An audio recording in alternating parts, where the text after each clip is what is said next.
सबका एक कारण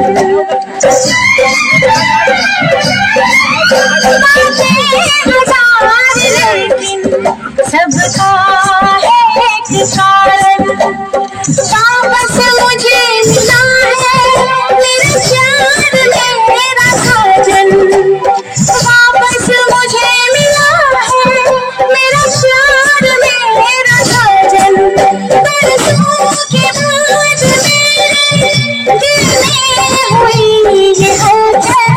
बरसों के बाद मेरे दिल में हुई ये हलचल होकर खुशी से पागल मुझे आज नाच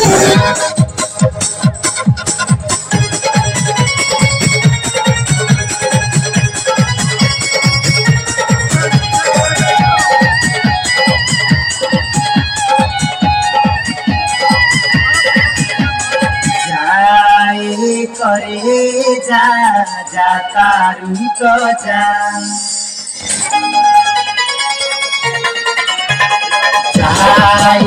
करे जा तारू तो जा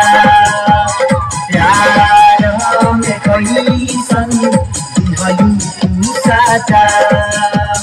मारी लाटका दे के झटका दिल निकाल ले गई जिया जिया जवानी तू चूस गई जिया जिया जवानी तू चूस गई